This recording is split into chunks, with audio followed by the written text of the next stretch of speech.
श्रेणी चारण वृद्धि कौन सी होती है? कौन सी?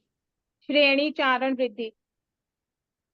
श्रेणी चारण रिद्धि ऐसे मुझे मतलब याद नहीं श्रेणी है, लेकिन क्या हो नहीं सकता है है। जो श्रेणी चढ़ने के बाद जो रिद्धियां प्राप्त होती होंगी उसको श्रेणी चारण रिद्धि कहते होंगे, मुझे ध्यान में नहीं है। उसमें लिखी हम्म, है, रिद्धि की किताब में लिखा होगा। उसी में ही तो आया क्वेश्चन। क्या? उसी में ही है मतलब। ये जल चारण वृद्धि वगैरह होती है ना, जैसे हाँ, जल के जल ऊपर चारण, चल हाँ पड़ना, हाँ। तंतु चारण, जल अच्छा, चारण, वो पुष्प जो चारण। हाँ हाँ हाँ हाँ, याद तो आ गया। उसमें श्रेणी चारण है, तो मुझे वो श्रेणी चारण नहीं आया कि श्रेणी कौन सी श्रेणी, होती है। श्रेणी आकाश की श्रेणी तो नहीं हो सकती, आकाश की नहीं नहीं पंक्तियां। नहीं वो नहीं तो नहीं, अरूपी देखो क्या द्रव्य होता जो है। भी। जैसे जैसे जैसे समुद्र में 20,000 सीढ़ियां होती हैं। हाँ, सीढ़ियाँ। ऐसे होते हैं ना। तो पहली सीढ़ी पे कदम रखते हैं, तो कदम रखते ही 20,000 सीढ़ियां पार हो जाती हैं। तो ऐसी रिद्धियां जो ऊंचे ऊंचे जो पर्वत होते हैं, श्रेणी रूपी जो पर्वत होते हैं, वो पांव रखते ही ऊपर पहुंच जाते हैं। अच्छा, श्रेणी पर्वत को भी कहते हैं। हाँ, पर्वत को भी कहते हैं श्रेणी, और सीढ़ियों को भी कहते हैं, पर श्रेणी चढ़ने को भी कहते हैं, है ना। तो उसकी अपेक्षा से वो रिद्धियां, इस प्रकार की रिद्धियां भी होती है कि जो ऊंचे पर्वत होते हैं, जैसे ऊंचे ऊंची जगहें होती हैं, ऊंचे पर्वत होते हैं, वहां पांव रखते ही जैसे इच्छा होती है ना को ऊपर जाने की, तो पांव रखा तो तुरंत वहां ऊपर पहुंच जाते हैं ठीक। दूसरे कदम में। और बिना थकान के, कोई थकावट उनको होती नहीं। हम्म। नमो अरिहंताणम, नमो सिद्धाणम, नमो आयरियाणम, नमो अज्झायाणम, नमो लोए सवसाहुनम।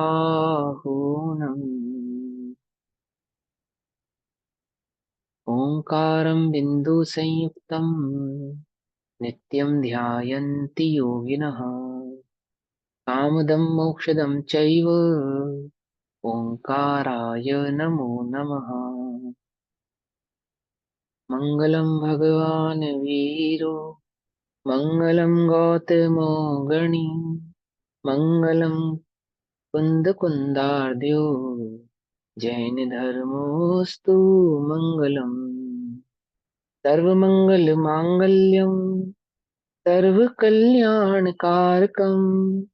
प्रधानां सर्वधर्माणां जैनं जयतु शासनम्। नमः समे साराय स्वानुभूत्या चकासते चित्स्वभावाय भावाय सर्वभावान्तरच्छिदे।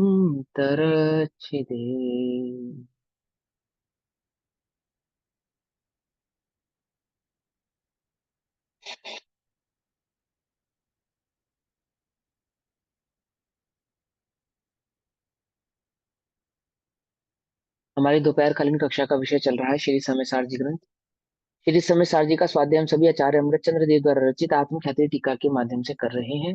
आत्मख्याति टीका बंद अधिकार पेज नंबर 386, 386 पेज नंबर। गाथा नंबर 257, 258 का भावार्थ चल रहा है। भाव यह है कि मारता हूँ, दुखी करता हूँ, या जो सुखी होता होता है जीव, वह अपने कर्म के उदय से होता है। और तू यदि ऐसा मानता है कि मैं पर को दुखी सुखी करता हूँ, तो यह तेरा मिथ्यात्व है, क्योंकि कर्म के उदय का लेना देना तेरे हाथ में नहीं है। ये भाव चल रहा है।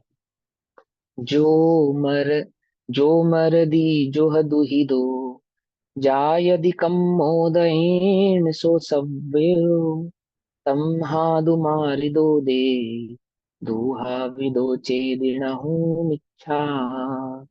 जो न मरदिणहु दुहि दो, सो वियकम मोदयेन चेव खलु, तम हाना मारि दोणो, दूहा विदो चेणी चेदीनहु मिच्छा। क्या ये मिथ्या तो नहीं है कि तू ऐसा मानता है कि मैं बचाता हूँ, या मैंने मारा या मैंने नहीं मारा, या मैंने दुखी किया या मैंने दुखी नहीं किया। मरता दुखी होता जो जीव, तब कर्म उदयों से बने। हम्म, मैं बचाऊं, जीवों की रक्षा करना धर्म है। धर्म है, तो सारा जगत कहता है। है ना। और जैन दर्शन क्या कहता है कि जीवों की रक्षा करना बंद है। उल्टा नहीं पकड़ना। रक्षा करने का परिणाम क्या है? बंद है। तो इसका मतलब ये नहीं है कि रक्षा मत करो, ऐसा नहीं है। ठीक है ना, भूमि का अनुसार रक्षा करने का जो परिणाम आता है आता ही है। परंतु ये धर्म नहीं है। धर्म क्या है? एक वीतराग भाव है जिसमें स्वरूप की एकाग्रता है, पर का कोई लक्ष्य नहीं है, ना मारने की इच्छा है ना बचाने की इच्छा, कोई परिणाम नहीं। क्या है? एक सहज स्वाभाविक चैतन्य भाव ही। देखो अरिहंत भगवान है, केवल ज्ञानी भगवान है, सर्व सामर्थ है। और उन भगवान के ज्ञान में लोकालोक झलकता है। तो लोकालोक झलकता है और लोक में होने वाली हिंसा भी झलकती होगी, होती है। तो फिर उन्हें परिणाम आता होगा ना कि हिंसा रोकने का, क्योंकि वे तो अहिंसा के उपदेशक है, स्वयं अहिंसक है। हिंसा उन्हें प्रिय नहीं है। तो जब वो लोक में होने वाली हिंसा को देखते हैं तो उनको नहीं भाव आता, करुणा होती होगी चित्त में उनको, द्रवित तो जाता होगा चित्त उनका, दुखी होते होंगे, ओहो इतनी हिंसा हो रही है। यदि ऐसा होगा तो उन्हें वीतरागी कौन कहेगा? बोलो। कुछ बात समझ में नहीं आई है? और फिर जीव अपने कर्म को देखो कैसे भोगेगा, क्योंकि नरक में तो जीव निरंतर दुखी ही है, निरंतर हिंसा हो ही रही है। और भगवान दखलंदाजी करेंगे, बीच में रोक देंगे, है ना। फिर क्या होगा? समझिएगा। तो जो जीव जगत में जो सुखी दुखी हो रहा है वह वास्तव में अपने कर्म के उदय से हो रहा है, अपने कर्म के उदय को भोग रहा है। यदि तुम सच में वास्तव में हिंसा रोकना चाहते हो, किसी को सुखी करना चाहते हो या किसी को दुखी करना चाहते हो, तो तुम सिर्फ स्वजीव अपने को ही सुखी दुखी करने में समर्थ हो, पर को सुखी दुखी करने में समर्थ नहीं। जियो और जीने दो। हालांकि भगवान महावीर स्वामी का नारा नहीं है, ये संदेश भगवान महावीर स्वामी का नहीं है, जियो और जीने दो। लेकिन अगर तुम किसी को जीने देना चाहते हो तो तुम जीना सीखो। जियो और जीने दो। ऐसा तो नहीं कहा जीने दो और जियो, क्या? जीने दो और जियो, ऐसा नहीं। जियो और जीने दो। जो स्वयं जीवन जानते हैं, जीवन का महत्व जानते हैं, जिया कैसे जाता है ये जानते हैं, वे ही दूसरे को जीवन दे सकते हैं। वही परम अहिंसक हो सकते हैं। वे ही अहिंसा के महत्व को जान सकते हैं, समझ सकते हैं। समझ में बात? जो स्वयं ही जीना नहीं जानते, अब जिए कैसे? जीवत्व शक्ति की खबर नहीं है, जीव स्वभाव की खबर नहीं है, और कहता है कि मैं जीता हूँ। कैसे जीता हूँ बोलो? 5 प्राणों से जीता हूँ, 5 इंद्रियों से जीता हूँ, 3 मन वचन काया से जीता हूँ, साचो सात से जीता हूँ। ये आयुष कर्म के आधार से जीता हूँ। जीता हूँ या नहीं जीता हूँ इन 10 प्राणों के आधार से? बोलो। जो जानता ही नहीं। मैं अपने जीवत्व शक्ति के आधार से जीता हूँ, अजर अमर हूँ, ऐसा जो जिसने अनुभव किया ही नहीं, जीव को जाना ही नहीं, वो जीव की रक्षा कैसे करेगा? बोलो। जिसकी रक्षा करनी है, जिसकी रक्षा करनी है उसे जानते हो? जानते हो? बोलो भैया, किसकी रक्षा करने जा रहे हो? कि जीव की। तो जीव को पहचानते हो? कौन है जीव? क्या है जीव? क्या है जीव का स्वरूप? मालूम ही नहीं। देखो, 22 प्रकार के अभक्षों में एक अभक्ष होता है अजान नाम का भक्ष। अजान, अजान में से अनजान, जिसको हम जानते नहीं, ऐसा पदार्थ जो हो सकता है भक्ष हो, खाने योग्य हो, निर्दोष हो, परंतु यदि आपको उसके बारे में कोई खबर नहीं है कि ये क्या है, कहाँ से आया है, किस प्रकार से बना है, क्या है, कौन सी वनस्पति अथवा कौन सा पदार्थ आपको नहीं मालूम, तो वह आपके लिए अभक्ष ही जानना, अर्थात आपके खाने योग्य नहीं है, ऐसा ही जानना। भले ही वो भक्ष हो सकता है कि वह निर्दोष हो, भक्ष हो, परंतु क्या है वो? अभक्ष है। क्यों? क्योंकि आप उसके बारे में नहीं जानते, आपके खाने योग्य नहीं है। इसी प्रकार से बचाने योग्य जो जीव है, जीव के स्वरूप को जानते हो? बोलो भैया। जीव के स्वरूप को ही नहीं जानते, जीव को पहचानते ही नहीं हो, इसे जीव कहते, ये मालूम ही नहीं है। और जीव रक्षा करना चाहते हो, बोलो कैसे करोगे रक्षा? जीव की रक्षा करने के लिए जीव के स्वरूप को पहचानो, किसी वस्तु को खाने से पहले उस वस्तु के बारे में जानो। ऐसे ही किसी जीव की रक्षा करने से पहले, जीव की रक्षा करने से पहले जीव को जानो। जीव कौन है, किसे कहते हैं, क्या है जीव का स्वभाव? समझ में बात नहीं? समझ वो मिथ्या नहीं ग्रहण कर लेना, ऐसा नहीं कहना कि हम जीव हिंसा का उपदेश दे रहे हैं। जैसे जिसे तुम जीव जानते हो, जो चलता है फिरता है, सुख दुख का अनुभव करता है, खाता है पीता है आदि, वह तो है ही, ठीक है, वह भी जीव है, वह भी जीव है, परंतु अभी तुम्हें जीव के वास्तविक स्वरूप का ज्ञान नहीं। जिसे वास्तविक स्वरूप का ज्ञान नहीं है उसको वास्तविक अहिंसा भी नहीं। जितना जितना जीव के बारे में जानते हो उतनी जितनी तुम्हें हिंसा नहीं रोकते हो। जितना जीव के स्वरूप के बारे में जानकर जितनी हिंसा तुमने रोकी है, वह हिंसा वास्तव में तो बंध का कारण है। और यदि तुम सच्चे में जीव के स्वरूप को जानो, वास्तविक जीव के स्वरूप को जानो, पहचानो, तो तुम वास्तविक अहिंसा के धारी हो सकते हो। और जो वास्तविक अहिंसा है वह बंध का कारण नहीं, निर्जरा का कारण है। अधिकार क्या चल रहा है? बंध अधिकार। बंध के कारण, किस कारण से जीव को बंध की प्राप्ति होती है? वास्तविक स्वरूप नहीं जानने के कारण बंध की प्राप्ति होती है। वास्तविक स्वरूप को जानने के बाद क्या होता है? जीव निर्बंध हो जाता है, अबंध हो जाता है, मुक्त हो जाता है। समझ में आई बात या नहीं समझ में आई? है ना? अब क्या कहते हैं आपके, मरता दुखी होता जो जीव, अब कर्म उदयों से बने, मुझसे मरा और दुखी हुआ, क्या मत ना तुझ मिथ्या। अरे अरु नहीं मरे, नहीं दुखी बने, वे कर्म उदयों से बने, मैंने न मारा दुखी करा, क्या मत न तुझ मिथ्या। अरे हम्म, तेरा ये मिथ्या मत है कि नहीं? तेरा ये मिथ्या मत ही है ना? मिथ्या दृष्टि तो मारने का कर्ता नहीं बनता, बचाने का कर्ता बनता। यदि हिंसा हो जावे तो अनजाने में हो, और बच जावे वो है ने बुद्धि पूर्वक बचाया। लेकिन ज्ञानी, ज्ञानी तो ना मारने के कर्ता बनते हैं ना बचाने के कर्ता बनते। समझ नहीं बात? दोनों के ही कर्ता नहीं बनते। क्यों? स्वभाव को जानते हैं। क्या कहते हैं आचार्य देव गाथार्थ में, यह म्रियते, जो मरता है, च, और यह दुखितः जायते, जायते माने होना, होता है, जो दुखी होता है, सह सर्ववह सब कर्मोदयन, कर्म के उदय से होता है। तस्मात् इसलिए, मारितः च दुखितः, मैंने मारा, मैंने दुखी किया। क्या? ये जो मान्यता है कि मैंने मारा अथवा मैंने दुखी किया, या मैं मारूं या मैं दुखी करूं, दोनों ही प्रकार की मान्यता। ठीक, ऐसा तेरा अभिप्राय, अभिप्राय यानी कि तेरा श्रद्धान, जो तेरी ये मान्यता है, न खलु मिथ्या, क्या वास्तव में मिथ्या नहीं है? जो इस कार्यक्रम के उदय से हो रहा है, बोलो भैया, हवा कौन चलाता है? कौन चलाता है हवा? हम चलाते हैं, बस अभी बटन ऑन करेंगे हवा चल पड़ेगी। क्यों भैया? हम नहीं चलाते, बटन ऑन करेंगे अभी पंखा घूमेगा और हवा चल पड़ेगी। ये नहीं, हवा तो पंखे ने चलाई। तो पंखे को तो हमने चलाया ना, हमने चलाया या नहीं चलाया? अभी स्थूल उदाहरण दे कि अगर हम बटन ऑन ना करते तो पंखा चलता? नहीं चलता ना। और पंखे में चलने की सामर्थ्य ना होती तो तुम चला पाते?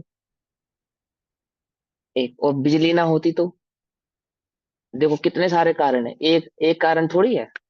बिजली भी हो, पंखा ठीक भी हो, है ना, और उसका कनेक्शन राइट वे में हुआ भी हो, इतने सारी चीजें हो, फिर आप बटन चलाओ तो हवा भी चले, पंखा घूमे और हवा। एक हवा आने में, एक पंखा चलाने में कितनी चीजें पहले चाहिए। और एक कर्ता बना है कि मैंने चलाया, मैंने चलाया, मैं चलाता हूँ। ऐसे जगत की कितनी सारी चीजें हैं जिसका ये कर्ता बनता है। तो स्थूल उदाहरण है। मूलतः स्वभाव में क्या समझा रहे हैं कि मैंने मारा, मैंने बचाया, अथवा मैं मारूं, मैं बचाऊं, मैं दुखी करूं। तो पहले ये तो बता कि तू कर्म के उदय को कर सकता है क्या? जो कार्य कर्म के उदय से हो रहा है, कर्म के आधार से हो रहा है, और वह कर्म भी किसका? जिसके साथ हो रहा है उसका। मेरे साथ हो रहा है तो मेरा, और पर के साथ हो रहा है तो पर का। जो कार्य हो कर्म के उदय से रहा है उसका तू इनिशिएट लेना चाहता है कि मैंने किया, मैंने किया, मैंने। ये मिथ्या नहीं है क्या? चारे देव पूछ रहे हैं क्या ये मिथ्यात नहीं है, वास्तव में ये मिथ्या नहीं है ना। और यह न मृत्यते, जो नहीं मरता है, और दुखिता, न दुखी होता है, तथापि वह भी, खलु वास्तव में तो कर्म के उदय से ही होता है, तस्मात इसलिए, मैंने नहीं मारा, मैंने दुखी नहीं किया, अथवा देखो मैंने बचा लिया, अथवा मैं चाहता तो दुखी कर देता, परंतु मैंने दुखी नहीं किया। कल बताया था ना अंत अंत में कि हम चाहें अभी क्या से क्या कर दें, वो तो हम ही शांत हैं जो कुछ करते नहीं है, है ना। ऐसा तेरा जो अभिप्राय है वह वास्तव में मिथ्या नहीं है क्या? हम्म? ऐसा वास्तव में वह तो मिथ्यात्व ही है, क्योंकि जो कार्य होता है उदय के आधार से उदयाधीन, उसका तो क्या बनता है, कर्ता बनता है। ठीक है, जो मारता है या जीता है, या दुखी या सुखी होता है, वह वास्तव में अपने कर्मोदय से ही होता है। ठीक है ना। और थोड़ा बारीक करोगे तो छह द्रव्यों के परिणमन से होता है, और थोड़ा बारीक करोगे तो सब स्वभाव में परिणमित होता है, कोई किसी का कर्ता होता नहीं। असमान जाति पर्यायों को क्या कहा, मिथ्या है, झूठी है, वास्तविक नहीं है। समय सार में क्या कहा, नाटक है, छल है, छल है, कुछ नहीं है, मिराज है। रेत में चमकता हुआ और धूप में चमकता हुआ रेत पानी जैसा प्रतीत होता है, ऐसे ही छह द्रव्यों का परिणमन, किसी एक द्रव्य का परिणमन महसूस प्रतीत होता है। वास्तव में तो छह द्रव्यों का स्वतंत्र परिणमन है और कुछ नहीं है। क्या कहते हैं, जो मारता है या जीता है जगत में, जिसको मरना अथवा जीना कहते हैं, दुखी होता है या सुखी होता है जगत में, जिसको दुख और सुख कहा जाता है। ध्यान से समझना, होता है, वास्तव में जीव दुखी होता है या नहीं होता है। एक मान्यता ऐसी भी है कि वास्तव में तो जीव दुखी होता ही नहीं, होता है, वास्तव में होता है, दुखी भी वास्तव में होता है, सुखी भी वास्तव में होता है। लेकिन किसके आधार से होता है, कि दुखी भी अपने आधार से होता है और सुखी भी अपने ही आधार से होता है। जैसे सुखी होने का अपना आधार है, ऐसे दुखी होने का भी जीव का स्वयं का अपना ही आधार है, पर का नहीं है। सुखी होने के लिए किसी पर की आवश्यकता नहीं है, तो दुखी होने के लिए भी पर की आवश्यकता नहीं, जरूरत ही नहीं है। आप कई बार अकेले बैठे बैठे दुखी होते रहते, नहीं होते रहते, अकेले बैठे हो कोई नहीं है और बैठे बिल्कुल अकेले हो, और अकेले बैठ के क्या सोच के दुखी होते हो, क्या, जब तुम्हारा मन करता है दुखी होने का, तो तुम्हें 20 साल पुरानी, 25 साल पुरानी है ऐसी बात याद आती है। जब मैं इस घर में ब्याह कर आई थी, तब मेरे साथ ऐसा हुआ, ऐसा हुआ, वैसा हुआ, और फिर उसने ऐसा कहा और मैंने कुछ नहीं कहा और मैं बस सहती रही, और ये होता रहा, मुझ पे जुल्म होता है, सोच सोच, अंदर ही अंदर, अंदर ही अंदर चलती रहती था। और चेहरे के एक्सप्रेशन कैसे होते रहते हैं, अंदर ही अंदर दुखी जैसे होते ना। जैसे शेख चिल्ली था, याद है कहानी शेख चिल्ली की, जो छाछ पीता है और उसकी मूंछ पे हल्का सा क्या लग जाता है, मक्खन लग जाता है, और उस मक्खन को हाथ में लेता है और क्या विचार करने लगता है कि मुझे रोज छाछ मिलेगी, ये रोज मक्खन मिलेगा, इस मक्खन को जोड़ूंगा, ऐसा करूंगा, ऐसा करूंगा, आदि आदि आदि आदि करते इतने घड़े बना लूंगा, ऐसा करूंगा, फिर उस घड़े को बेच के मैं धनवान हो जाऊंगा, फिर मेरी एक सुंदर सी स्त्री आएगी, वो स्त्री मुझे खाना बना कर देगी, और उसमें कुछ गड़बड़ होगी तो मैं उसे लात मारूंगा, तो वो लात नींद में किस में मार देता है, उसी छाछ के गिलास में मार देता है। ठीक है ना। एक एक घुट पिया होता है बेचारे ने, क्या होता है उसका, वो छाछ भी गिर जाता है। ऐसे ही ये जो मनुष्य भाव मिला, एक गिलास छाछ जैसा एक भाव मिला ना, इसे देखा, इसे देख कर क्या कल्पना करने लगा ये जीव, जैसे वो शेख चिल्ली कल्पना कर रहा था, ऐसे ही कल्पना करने लगा कि मैं ऐसे सुखी हो जाऊंगा, ऐसे सुखी हो जाऊंगा, ऐसा सुखी हो जाऊंगा, ऐसे सुखी हो जाऊंगा, फिर ऐसा करूंगा, फिर वैसा करूंगा, फिर मेरे करने से ऐसा होगा, फिर मेरे करने से ऐसा होगा, और मेरा ये काम नहीं बन पाया क्योंकि उसने किया, फिर उसने किया, और एक दिन जब मुझे मौका मिलेगा, और ये तुमने लात मारी और जीवन अंत, निकल जाएगा रेत की तरह। ये भव गया, वो अगले भाव में क्या पाया, कि जो पाया था, ये जो संगी पंचेंद्रिय पर्याय पाई थी, ये भी क्या हो गई, व्यर्थ चली गई, व्यर्थ हो गई। जैसे उसका एक गिलास छाछ भी क्या हो गया, व्यर्थ हो गया, ऐसे तुम्हारा ये एक भाव इन्हीं कल्पनाओं में कैसा हो गया, व्यर्थ हो गया। किन कल्पनाओं में, कि जिनके तुम कर्ता नहीं हो सकते तीन काल में भी, तुम उनके कर्ता बने हो, कि मैं ऐसा करूंगा, मैं ऐसा करूंगा, मैंने ऐसा किया, अथवा मैं ऐसा कर सकता हूं, या पर ने मेरे साथ ऐसा किया। क्या कहते हैं, जो मारता है या जीता है, दुखी होता है या सुखी होता है, वह वास्तव में अपने कर्मोदय से ही होता है। अपने कर्म के उदय से होता है, पर के कर्म के उदय से नहीं होता। क्या कहा? अपने। अपने, पर के नहीं, अपने। लगता है ना तुम्हें, एक के भाग्य से दो का भाग्य चलता है ना? ऐसी कितनी सारी जगत में कहानियां। एक के भाग्य से दसों का भाग्य चलता है। सुनो, है कहानी ऐसी जगत में, कितनी सारी कहानियां प्रसिद्ध है। एक झोपड़ी में तीन भाई रहते थे, और बिजली बार बार झोपड़ी पे गिरती थी। है ना? और वो झोपड़ी को छू के चली जाती थी, और तो तीनों एक दूसरे को कोसते थे कि तू इसका कारण है अथवा तू इसका कारण है। और एक एक करके तीनों बाहर जाते हैं, और एक एक के जाने पर वो झोपड़ी पे बिजली गिरती है और दो मर जाते, एक की वजह से दो बचे हुए। ठीक है, जगत के जीवों को समझाने की अपेक्षा से ठीक है, पर वास्तव में ऐसा नहीं। वास्तव में ऐसा नहीं है। नहीं, क्या नहीं है? वो तो निमित्ताधीन कहानी है, स्वभावाधीन कहानी नहीं है। स्वभाव के आधार से जानने पर तो ये समझ में आना चाहिए कि प्रत्येक जीव, प्रत्येक प्राणी अपने आधार से, अपने द्वारा किए गए पाप पुण्य आदि फलों को भोगता है।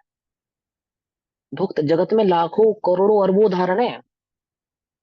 उदाहरण, वही रोटी तुमने खाई, वही रोटी हमने खाई, उसी रोटी को खा के तुम बीमार हो गए, हम स्वस्थ रहे। होता है, वीट एलर्जी हो जाती है, वीट एलर्जी। वही वीट घर में सब खाते हैं, स्वस्थ हैं। एक खाता है, वो बीमार हो जाता है। वही चीनी घर में सब खाते हैं, एक खाता उसको शुगर हो गई है, बाकियों को नहीं हुई। है ना? कितने जगत में कितने सारे उदाहरण, हजारों उदाहरण है। ये समझाने के लिए है कि जगत में जीव जो भोगता है, वह अपने कर्म के उदय के अनुसार ही भोगता है। सुख भोगता है सो भी अपने कर्म के उदय से। तुम्हें दूसरों के पुण्य के उदय को देखकर ईर्ष्या यदि होती है, अरे भैया वो बहुत सुखी है, वो बहुत सुखी है, वो बहुत सुखी है, और कैसे सुखी है?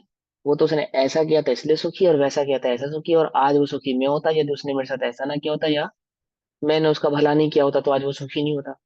वो, ये जो तुम्हें ईर्ष्या होती है, तुम्हें मालूम होना चाहिए क्या कि जो मरता है या जीता है या सुखी होता है या दुखी होता है, वह तो वास्तव में अपने कर्म के उदय से ही होता है। अपने कर्म के उदय से होता है। अपने कर्मोदय के अभाव में उसका वैसा होना, अथवा उसका मरना या जीना या दुखी होना या सुखी होना अशक्य है, इम्पॉसिबल है। हो नहीं सकता, हो ही नहीं सकता, हो ही नहीं सकता। मेरी ये बीमारी तो आज ठीक हो जाए। कैसे ठीक हो जाए? बस मुझसे प्यार से कोई बात करे तो मैं ठीक हो जाऊं। मेरे अनुकूल ये कार्य हो जाए तो मैं ठीक हो जाऊं। मेरी चिंता और कुछ नहीं है। बस ये बच्चे मेरी बात नहीं मानते, ये मेरी बात मानने लगे तो मुझे किस बात की चिंता? चिंता मुक्त हो जाओगे, नहीं हो जाओगे? बात मानने पर भी मुक्त नहीं होगे आप, क्योंकि चिंता करना तुम्हारा स्वभाव है। तुमने उसको स्वभाव में लिया है, अपने स्वभाव में लिया है। जब तुम्हारी सब बात मानते तब तुम्हें चिंता नहीं थी, तब ज्यादा चिंता होती है क्या? समझे नहीं समझे? जब सब बात माने ना, तब ज्यादा चिंता होती है, जब ज्यादा टेंशन हो जाती है। क्यों? क्योंकि सब आप पे निर्भर है, सब आपकी बात मानेंगे, और आपकी बात मान के चलो कुछ गलत हो गया, नहीं, फिर ये पल्ला, टेंशन होती है कि कहीं बात माननी छोड़ ना दे, तब ये ना टेंशन हो पल्ला, जाती है। पल्ला ना झाड़ दे, पल्ला नहीं झाड़ सकते ना, तुम्हारे मानने से कुछ गड़बड़ हो जाए। तुम्हारी बात मानने से कुछ गड़बड़ हो जाए तो पल्ला तो नहीं झाड़ सकते क्या? तुमने कहा था इसलिए हो गया, और नहीं माने तो कम से कम एक तसल्ली तो रहती है, भाई तुमने हमारी नहीं सुनी। हमारी सुनते तो नहीं होता, एक ऑप्शन तो खुला रहता है कि सौ दुख है, मानने के सौ दुख है। एक ये भी है कि भाई मानना ना छोड़ दे, भविष्य का भी दुख है कि मानना ना छोड़ दे। ऐसे कितनी सारी बातें। लेकिन लगता है अपने को, लगता नहीं लगता, ये अपनी मान्यताओं में बैठा है। क्यों बैठा है? जैसा अभिप्राय है वैसा ही विकल्प है, वैसी ही मान्यताएं। अशक्य है, लेकिन अशक्य भैया इम्पॉसिबल है। आपके द्वारा किसी का परिणमन नहीं होता है, उसके स्वयं के उदय अनुसार ही होता है। आचार्य देव कहते हैं कि बुद्धि कर्म अनुसारिणी। क्या कहते हैं? बुद्धि कर्म अनुसारिणी, कर्म के अनुसार ही जीव की बुद्धि चलती है? आदि पुराण में लिखा, नीति वाक्य में, नीति वचन, बुद्धि कर्म अनुसारिणी। सत्य ही है, बुद्धि कर्म अनुसारिणी। बुद्धि तो कर्म के अनुसार ही परिवर्तित हो जाती है, परिवर्तन करती है। कोई किसी के आधार से परिवर्तन या प्रवर्तन करती नहीं है।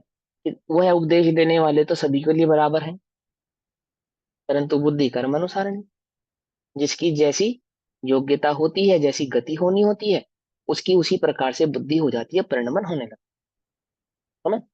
क्या अभी थोड़े दिन पहले पंडित साहब ने बताया था ना, जैसी मति वैसी गति नहीं, जैसी गति वैसी मति है। जैसी गति होनी होती है वैसी ही मति हो जाती है, वैसी मति हो जाती है। देखो जगत में भी कहावत है कि विनाश कालीन विपरीत बुद्धि।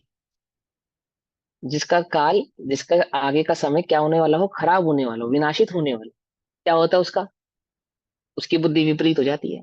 कोई करता थोड़ी है, कोई करता नहीं है आके, स्वतः ही उसकी बुद्धि विपरीत हो जाती है। क्यों क्यों हो जाती है? क्योंकि बुद्धि कर्मानुसार नहीं, कर्म के अनुसार बुद्धि परिवर्तन करती है। समझे नहीं समझे? कोई किसी का करता नहीं, अशक्य है। इसलिए ऐसा देखने वाला अर्थात मानने वाला मिथ्या दृष्टि है कि मैंने इसे मारा, इसे जिलाया, इसे दुखी किया, इसे सुखी किया।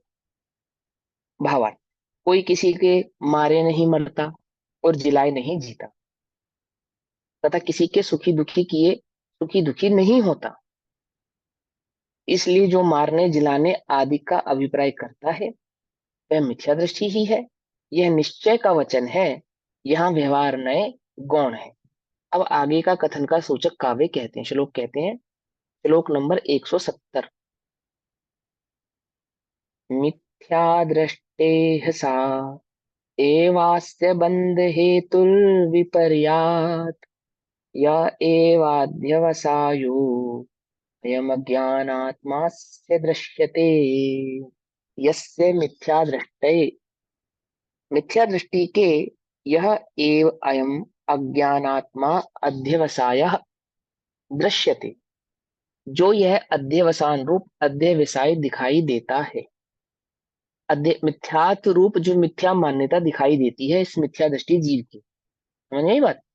अध्यवसान रूप अध्यवसाय दिखाई देता है, अर्थात मिथ्या दृष्टि जीव के मिथ्या मान्यता के कारण ये जो मिथ्या बुद्धि दिखाई देती है, ऐसा जो मान्यता दिखाई देती है कि मैं पर को सुखी करता हूँ, पर को दुखी करता हूँ, अथवा पर के माध्यम से सुखी दुखी होता हूँ, पर को जिलाता हूँ, पर से जीता हूँ, पर को मारता हूँ, पर से मरता हूँ। ये जो मान्यता जीव की दिखाई देती है, किसके कारण? उसके मिथ्या अध्यवसान के कारण। ठीक, दिखाई देता है। वह अध्यवसाय ही सह एव, वह अध्यवसायी अर्थात वह मिथ्यात्व ही विपर्यात, विपर्य स्वरूप अर्थात मिथ्या होने से, विपरीत होने से, विपर्यात विपरीत होने से, मिथ्या होने से, अस्य बंध हेतु, उस मिथ्या दृष्टि के बंध का कारण है। क्या कहा? ये जो विपरीत मान्यता है, ये जो उल्टी सोच है, ये जो उल्टी मान्यता है, विपरीत मान्यता है, उस मिथ्या दृष्टि के बंध का कारण उसका ये मिथ्यापना ही है, अन्य और कुछ नहीं। इस मिथ्यात्व के कारण ही वह बंध को प्राप्त होता है। ऐसे अभिप्राय के कारण ही यह जीव बंध को प्राप्त होता है। आई बात समझ में? जिन्हें बंध नहीं करना वो क्या करें? अभिप्राय सुधारें। भैया एक ठीक है प्रश्न ना सर? मुझे यहाँ पे पूछना था। हाँ जी बोलो। भैया मुझे ये पूछना था, जैसे मतलब निमित्त भी वही का वही होता है। जैसे मान लीजिए किसी कोई गरीब है, तो किसी गरीब के लिए किसी अन्य व्यक्ति ने मकान का प्रबंध करके दिया, तो हम्म हुआ तो उस गरीब के पुण्य के उदय से ही मिला हम्म वो व्यक्ति। तो मैं हम्म पूछना ये चाहती हूँ कि निमित्त भी वही का वही मिल रहेगा। हुआ तो उसके पुण्य के उदय से, पर निमित्त हम्म। वही का वही रहेगा या निमित्त अन्य भी हो सकता है? देखो मैं आपका प्रश्न समझ गया। मैं आपका प्रश्न यह है कि 5 समय में जैसे 4 समय फिक्स होते हैं, ऐसे निमित्त भी फिक्स होता है क्या? तो हाँ जी। उत्तर यह है कि हाँ जी, निमित्त भी फिक्स होता है, बिल्कुल होता है। आप निमित्त को बदल नहीं सकते। निमित्त भी निश्चित ही होता है, नक्की ही होता है, वही ही होता है। निमित्त अन्य हो जाए ऐसा होता नहीं। हाँ, मतलब होगा तो उसे उसके ही, जीव के पुण्य के हाँ उदय से ही, लेकिन हाँ निमित्त हाँ, भी वही मिलेगा जिससे वही वही रहेगा। उसको मिलना है। हाँ निमित्त हाँ भी जी। वही का वही रहे, वो भी चेंज नहीं होगा निमित्त, कि नहीं भाई होगा, उसकी नहीं जगह होगा, कोई दूसरा निमित्त हो जाए। नहीं ऐसा नहीं नहीं होगा। नहीं, अच्छा, नहीं होगा। ठीक नहीं। है। ठीक। ठीक। भावार्थ, मिथ्या अभिप्राय ही मिथ्यात्व है, अर्थात मिथ्या मान्यता ही मिथ्यात्व है और वही बंध का कारण है, ऐसा जानना चाहिए। मिथ्या अभिप्राय, जिन्हें बंद नहीं करना वो क्या करें, अभी अपने अभिप्राय को सुधारें, अभिप्राय को बदलने का प्रयास करें, अभिप्राय को चेंज करने का उद्यम करें। और कैसे होता है अभिप्राय बदलाव, अभिप्राय का चेंज होना या बदलना कैसे होता है? तत्व निर्णय से होता है, तत्व के स्वरूप को जानने से होता है। तत्वार्थ श्रद्धानम सम्यक दर्शनम, अर्थात मिथ्या दर्शन का अभाव होता है और सम्यक दर्शन का प्रादुर्भाव होता है, यानी प्रकट होता है। कैसे? तत्वों के श्रद्धान से। और तत्वों का श्रद्धान कैसे पॉसिबल है? कि तत्व के स्वरूप को समझे बिना तत्व का श्रद्धान पॉसिबल नहीं है, इम्पॉसिबल। समझ में आई बात या नहीं समझ में? प्रकाश के बिना अंधकार का जाना इम्पॉसिबल, तत्व के स्वरूप को समझे बिना तत्व का श्रद्धान होना इम्पॉसिबल। स्वरूप समझो, तेरा पुरुषार्थ तो एकमात्र तत्व निर्णय करना है। तो पुरुषार्थ कर, करता रहे। कब तक करता रहे? कब तक पुरुषार्थ करते रहे? बोलो भैया। जब तक फल की जब प्राप्ति नहीं होती तब तक पुरुषार्थ करो। जब तक केवल करो, ज्ञान नहीं होता। करो। जब तक केवल ज्ञान प्रकट नहीं होता, सम्यक दर्शन प्रकट नहीं होता, स्वरूप गुप्तता प्रकट नहीं होती, तब तक पुरुषार्थ करो। क्या पुरुषार्थ करो? स्वरूप। जब तक स्वरूप समझ में नहीं आता तब तक स्वरूप समझने का प्रयास करो। स्वरूप समझ में आ जाने के बाद स्वरूप में स्थिर रहने का प्रयास करो। समझ में बात? ऐसा मिथ्या अभिप्राय ही मिथ्यात्व है और वही बंध का कारण है, ऐसा जानना चाहिए।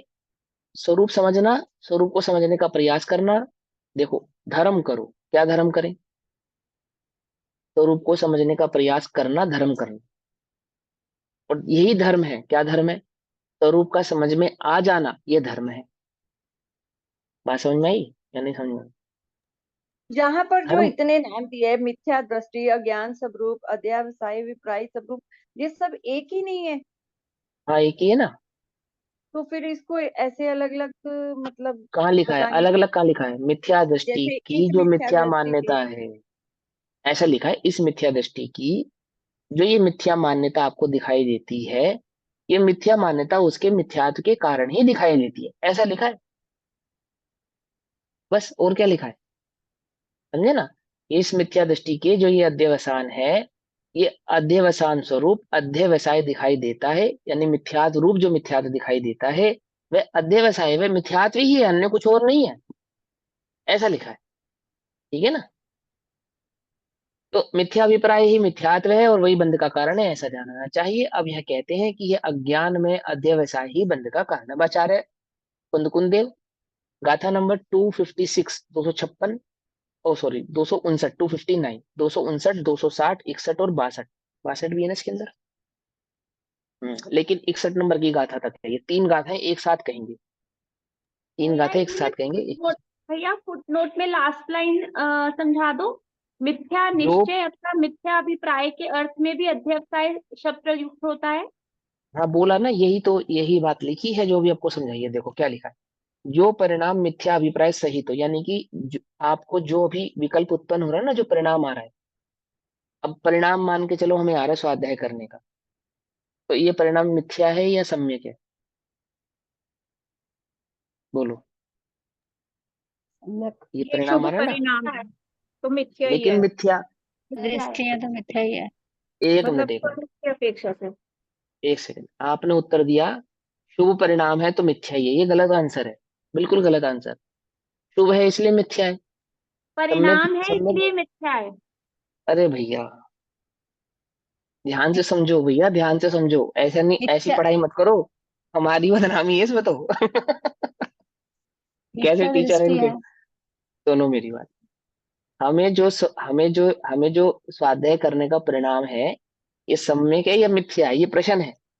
तो उत्तर ऐसे देंगे कि ये क्योंकि शुभ है अगर हम इसलिए ये मिथ्या है, सोचते ये कि परिणाम है इसलिए मिथ्या है। इस हम्म। स्वाध्याय से कि मेरा भला होगा, तो ये हाँ, अभिप्राय मिथ्या है। अरे देखो सुनो मेरी बात। स्वरूप का अनुभव हुआ या नहीं हुआ? बोले नहीं हुआ, तो मिथ्या है। स्वरूप का अनुभव हो गया नहीं होगा? ये हो गया तो सम्यक है। मिथ्याभिप्राय के साथ ये परिणाम मिथ्या है, सम्यक अभिप्राय के साथ यही परिणाम सम्यक है। बस इतनी सी बात।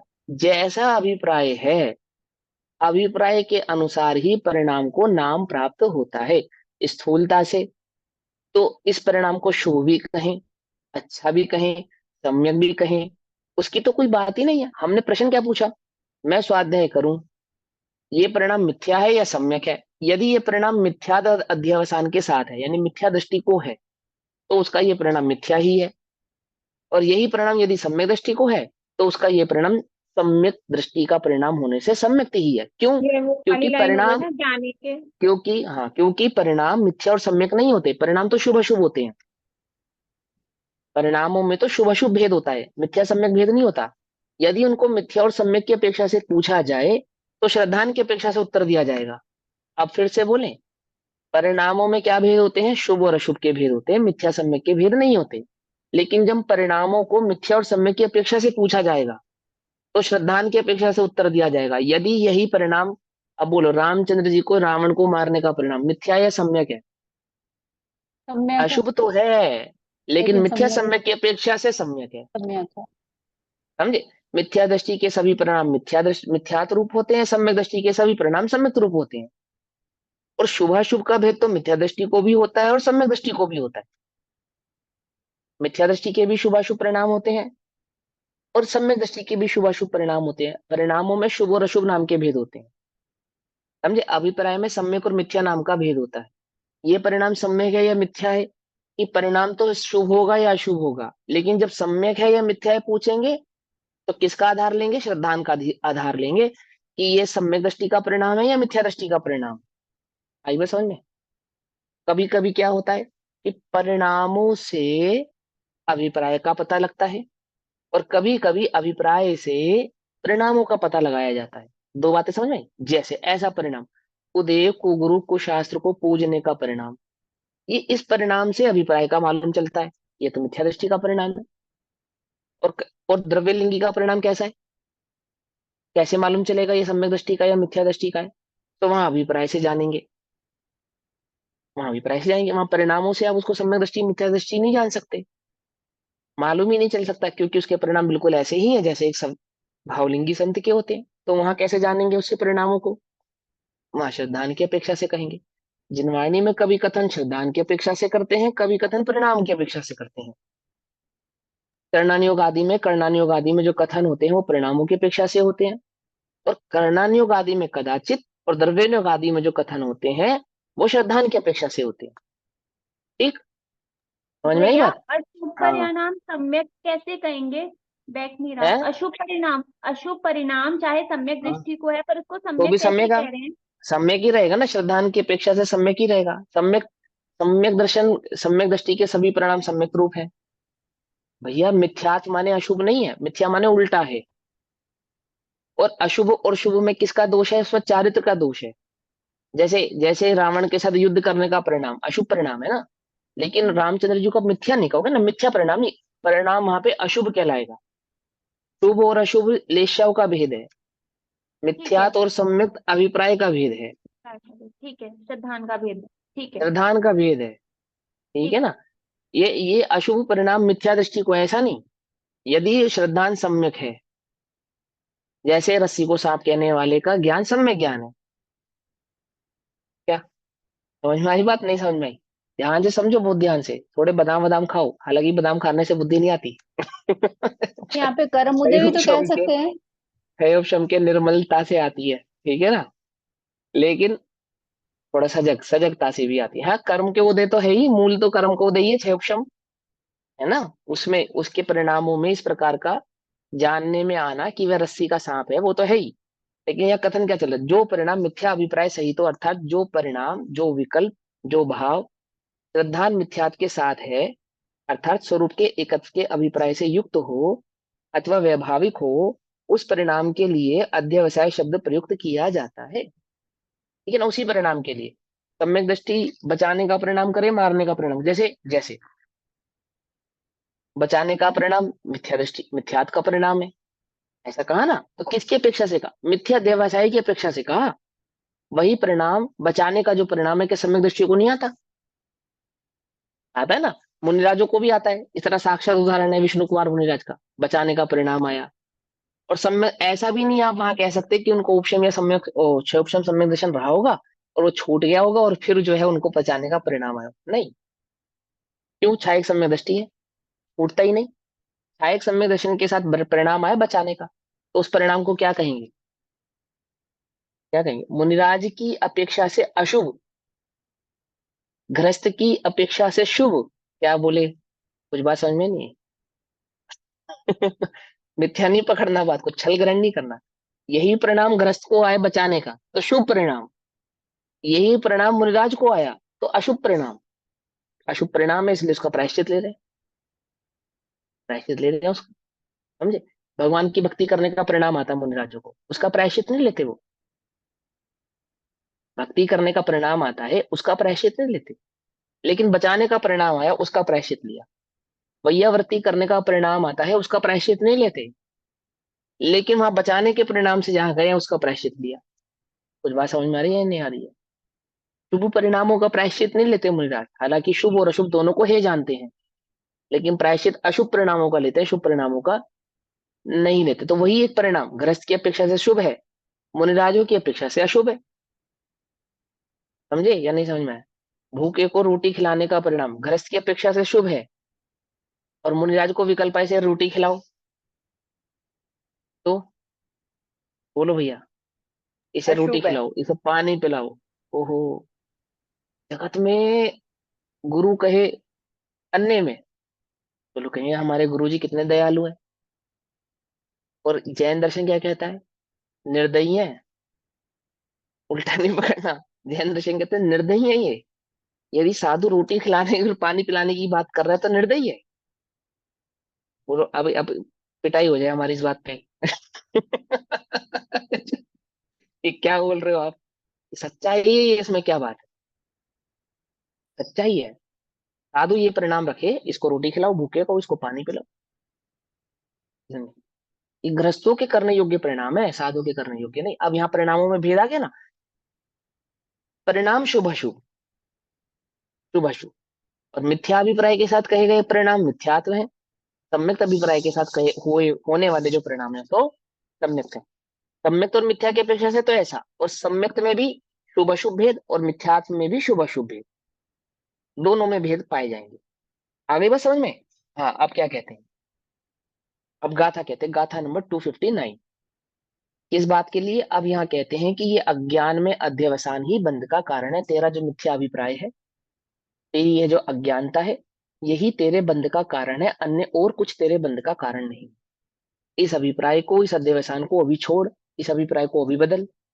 यदि तुझे बंद नहीं करना है तो क्या कर? अभिप्राय को बदल। क्या अभिप्राय को बदले? तो क्या कहते हैं आचार्य देव? सबसे पहले अभिप्राय के विषय में कहेंगे, ऐसा दुजा मदी दे दुखी दुखिद सुहिदे करे मिसतेती, ऐसा दे मूड मदी सुहा सुहम बंद दे कम्मम। ऐसा, ऐसा तो सिंपल है ऐसा। तू अर्थात जो, जा यानी कि तेरी, ऐसी जो तेरी, मदी यानी मति, मति है। क्या मति है? दुखिद सुहिदे, दुखी सुखी, करेमी करता, सत्तेति, सत्तेति अर्थात पर को, सत्ते माने पर को, सत्ता, पर की सत्ता को। अर्थात मैं दुखी सुखी करता हूं पर को, ऐसी जो तेरी मति है। मति है मतलब मान्यता है, बुद्धि है। मति माने बुद्धि, या इसका अपेक्षा से कहो तो मान्यता। ऐसा दे मूढ़ मदी, यही तेरी मूढ़ मदी है, अर्थात मिथ्या बुद्धि है। यही तो तेरी मिथ्या बुद्धि है कि मैं पर को सुखी दुखी कर सकता हूं। यही तो मिथ्या बुद्धि। और क्या मिथ्या बुद्धि है? ऊहा सोहम बंधते कम्मम, ओहो यही तेरे शुभ अशुभ बंध के कारण है।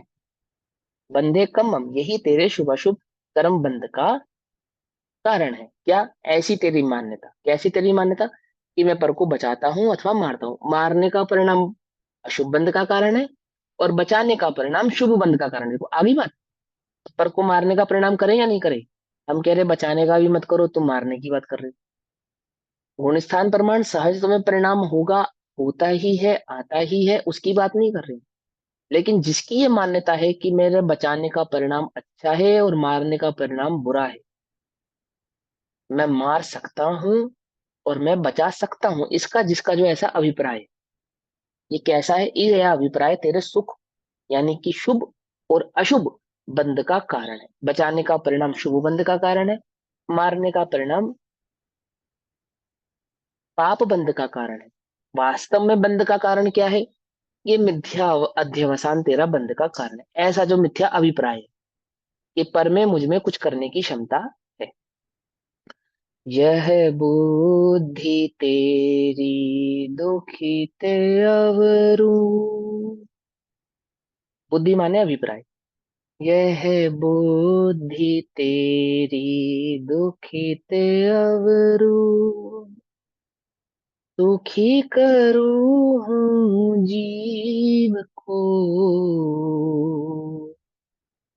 ये वह मूड मति तेरी अरे, शुभ अशुभ बांधे कर्म को। हम्म? कर्म को दो प्रकार से बांधती है, शुभ और अशुभ। कर्म कैसे बनता है? कर्म जब बनता है तो दो भेद से बनता है, शुभ कर्म और अशुभ कर्म। कर्मों में क्या भेद नहीं होता? सम्यक और मिथ्या का भेद नहीं होता। क्या कहा? फिर समझे? कर्मों में क्या भेद नहीं होता? ये कर्म मिथ्या है, ये कर्म सम्यक है, ऐसा भेद नहीं होता। कर्मों में क्या भेद होता है? शुभ कर्म, अशुभ कर्म। वो शुभ और अशुभ कर्म मिथ्या मान्यता के आधार से बंधते हैं। कर्म ही बात, सम्यक मान्यता में भी बंधते हैं, है ना। जितनी जितनी कषाय चौकड़ी का सद्भाव रहता है उसके अनुसार भी कर्माश्रव होता है। सम्यक दृष्टि जीव को भी होता है और शुभाशुभ के भेद से ही होता है। परंतु क्योंकि यहाँ पे द्रव्य नियोग में मिथ्यात्व के अभाव के बाद होने वाले आश्रव को आश्रव नहीं मानते, बंध को बंध नहीं मानते, तो उसकी चर्चा यहाँ पे नहीं है। मिथ्यात्व सहित होने वाले आश्रव को ही मूलाश्रव माना जाता है और मिथ्यात्व सहित होने वाले बंध को ही मूल बंध माना जाता है। ये जो तुझे दो प्रकार के कर्म बनते हैं, कौन कौन से? शुभ कर्म और अशुभ कर्म। ये शुभाशुभ कर्म तुझे तेरे मिथ्या अध्यवसान के कारण ही बनते हैं, तेरी मिथ्या मान्यता के कारण ही बनते। तू यदि चाहता है कि मुझे कर्मों का बंध ना हो तो क्या कर? मिथ्या अध्यवसान मत कर, अर्थात अपने अभिप्राय को सम्यक कर। इस मिथ्या बुद्धि को त्याग और सम्यक दर्शन को प्रकट कर, ऐसा कहते हैं। तेरी या ऐसा मति है तू, यह जो बुद्धि है कि मैं जीवों को दुखी सुखी करता हूं, यही तेरी मूढ़ बुद्धि है, अर्थात मोह स्वरूप बुद्धि है, अर्थात मिथ्या बुद्धि है। समझ नहीं बात? मोह स्वरूप बुद्धि है यानी कि मिथ्यात्व बुद्धि है। शुभाशुभम कर्मम, शुभाशुभ कर्म को बधानती अर्थात बांधती है। मैं परजीवों को मारता हूँ, नहीं मारता, दुखी करता हूँ अथवा सुखी करता हूँ, ऐसा जो यह अज्ञान में अध्यवसान मिथ्या दृष्टि के है। यह जो अज्ञान में अध्यवसान अर्थात अभिप्राय मिथ्या दृष्टि के है, मिथ्या अभिप्राय, अध्यवसान मिथ्या अभिप्राय, जो मिथ्या दृष्टि जीव को है वही, अर्थात वह अध्यवसान ही। ये जो अभिप्राय है ना, ये जो मिथ्या अभिप्राय, वही परिणाम नहीं। ये जो तुझे मचाने और मारने का विकल्प आया, ये विकल्प नहीं। ये जो मान्यता है तेरी अंतर में बैठी हुई, ये अध्यवसान ही स्वयं रागादि रूप होने से, अर्थात स्वयं मिथ्यात रूप होने से, बंध रूप होने से, अशुद्ध होने से, रागादि होने से, अशुद्ध होने से मिथ्या दृष्टि को शुभाशुभ बंध का कारण है। समझ नहीं बात? मिथ्या दृष्टि जीव को यह शुभाशुभ बंध के हवा, मिथ्या अध्यवसाय बंध का कारण है। यानी अनंतानुबंधी कहो, मिथ्यात्व कहो, मिथ्या अध्यवसाय कहो, ये जीव के बंध का कारण है।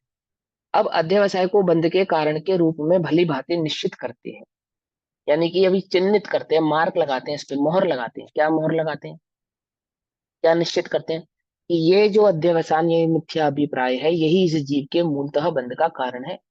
अनादि से इस जीव ने कई प्रकार के विकल्पों को बदलने की चेष्टा की, सब कुछ बदलने की चेष्टा करी, मन वचन काय की चेष्टा को बदला, नहीं बदला तो क्या नहीं बदला? अपने अध्यवसान रूप मिथ्या अभिप्राय को नहीं बदला।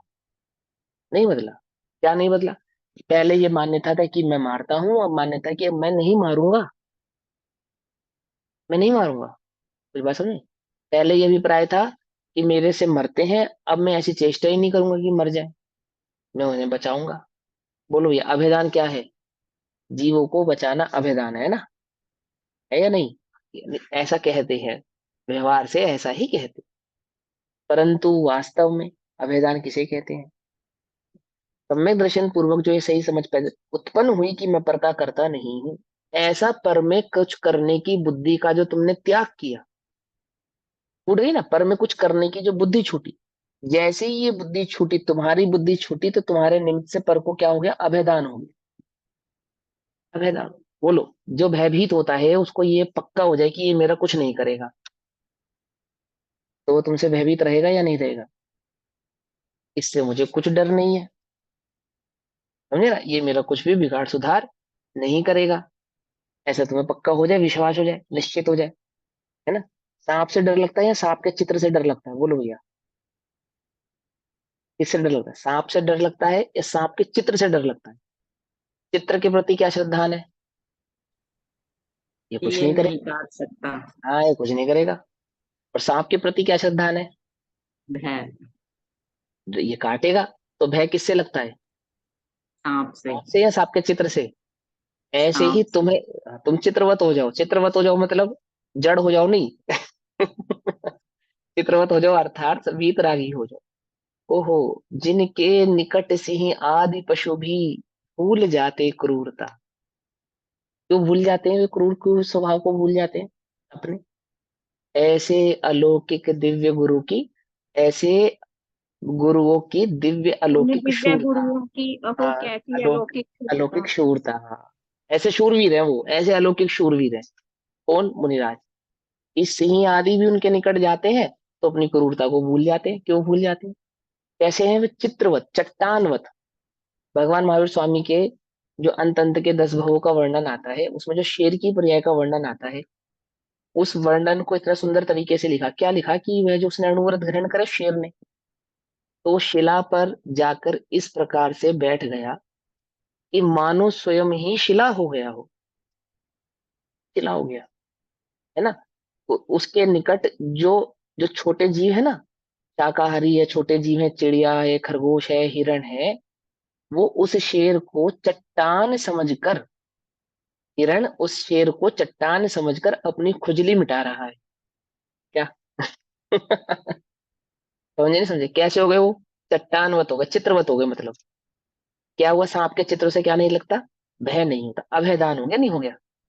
वही हिरण जो शेर को देखकर भागता है, वही हिरण उस शेर को देखकर उसके समीप जा रहा है, मानो मानो किसी चट्टान का आश्रय लेने जा रहा हो, अपनी रक्षा के लिए। किसकी शरण में जा रहा है, हिरण अपनी रक्षा के लिए किसकी शरण में जा रहा है, शेर की शरण में जाना है। मैंने बिल्ली को दूध की रखवाली पे बिठाया, ऐसे लोक में कहावत है ना, तो क्या होगा दूध का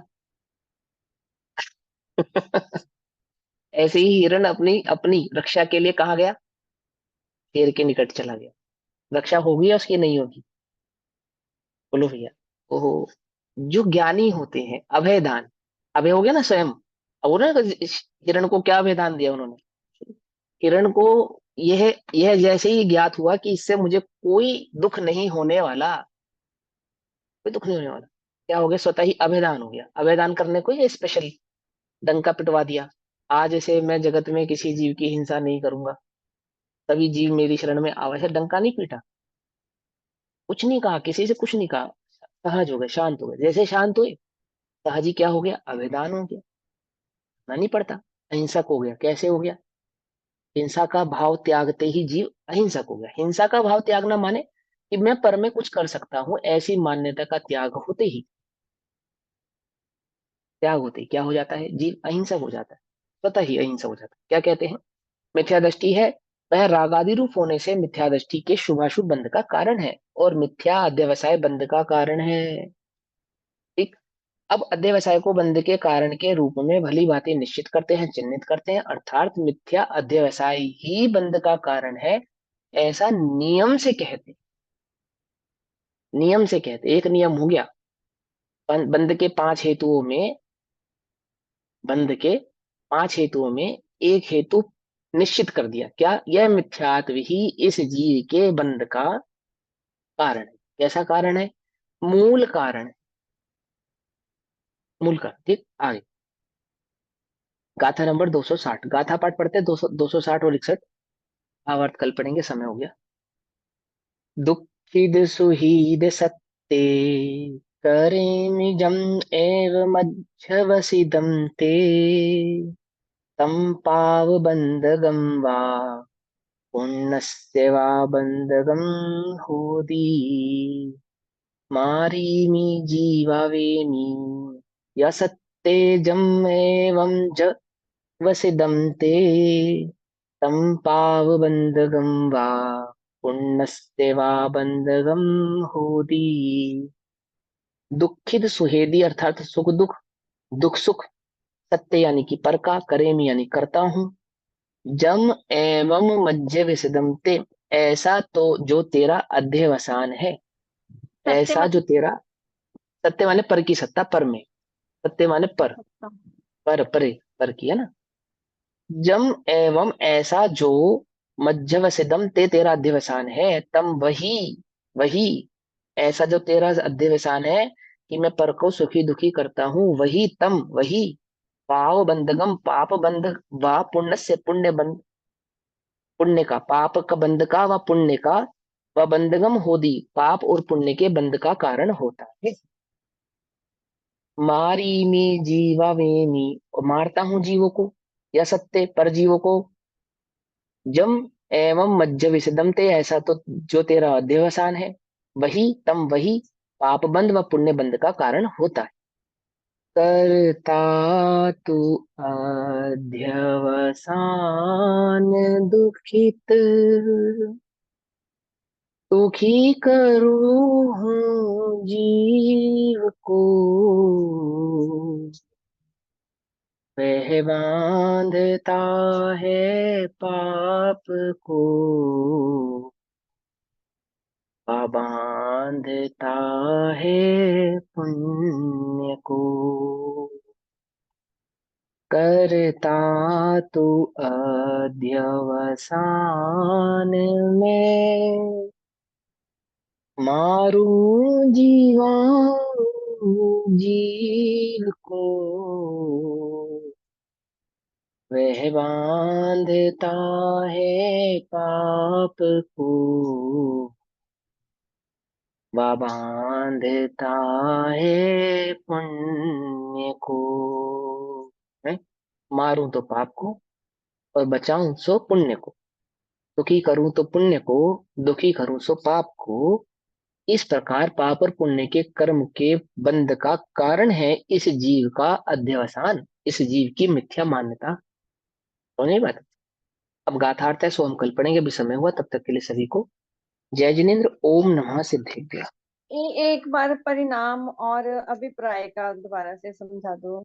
जो आपको भाव परिणाम उत्पन्न होते हैं ना, जितने भी ये जो भाव उत्पन्न होते हैं, विकल्प उत्पन्न होते हैं, सब परिणाम कहलाते हैं। ये सब परिणाम अभी जो जो तुम्हारे ज्ञान में जानने में आ रहा है ना, ये सब तुम्हारा परिणाम है। अभिप्राय को तो तुम अपने भी पहचानते ही नहीं, जानते ही नहीं। साध्य आदि के माध्यम से अब इन्हें अपनी अभिप्राय की खबर होती है, अपने अभिप्राय की समझ होती है। उपयोग कहो, स्वभाव कहो, उसी को अभिप्राय कहते हैं। अभी जीव को अपना अभिप्राय नहीं मालूम। अभी मैं तुमसे पूछूं, बोलो भैया तुम किसी को मारना चाहते हो जान से? तो कैसी बात कर रहे हो भैया, बिल्कुल भी नहीं, हम तो चींटी नहीं मार सकते, ऐसा बोलोगे ना? अभिप्राय में बैठा है, अभिप्राय में ऐसे ही बैठा है। जबकि मैं कैसा तो बैठा किसी है? को मार ही नहीं सकता, किसी को जगत के समस्त जीवों की हिंसा करने का अभिप्राय बैठा है। एक को भी ना छोड़ूं, सबको मार डालूं, ऐसा अभिप्राय बैठा है। मिथ्या नहीं पकड़ना, लेकिन ऐसा परिणाम नहीं है यही अभी आप। हाफ कलंक हुआ ना? ये भाव कर्म है, ये भाव कलंक। कर्म, भाव कलंक मिथ्यात की अपेक्षा से है ना, लेकिन ये जो परिणाम है, परिणाम, परिणाम ऐसा नहीं है अभी आपको। परिणाम कैसा है? पर सत्ता में तो है। हाँ, परिणाम ऐसा है कि शुभ परिणाम है, कषाय मंद है, एवं थोड़ा ज्यादा है, तो वस्तु स्वरूप को समझने की खबर, ये सब परिणाम कहलाते हैं। ये जो भी आपको अभी आपने प्रश्न पूछा, तो ये परिणाम है, आपके मन में प्रश्न आया, ये परिणाम है। अध्यवसान और जो जो अभिप्राय है, वो है आपका श्रद्धान। मैं शरीर हूं, ये जो श्रद्धा में बैठा है, मैं जो पर को सुखी दुखी करता हूँ, ये श्रद्धा में बैठा है। ये श्रद्धा कब बदलती है? पहले ज्ञान को निर्मल किया जाता है स्वाध्याय आदि के माध्यम से, और ज्ञान आदि को निर्मल करने के बाद स्वरूप को अनुभवने के लिए जीव पुरुषार्थ करता है। उस पुरुषार्थ में जो सम्यक दर्शन प्रकट होता है 5 लब्धि पूर्वक, वह सम्यक दर्शन आपके अभिप्राय को बदलता है। समझ में बात? ठीक। निज निधि निज में बताई, यह अनंत उपकार है, उसके लिए जिनवाणी माँ को वंदना शतबार। नमो अर्यंताणम नमो सिद्धांत।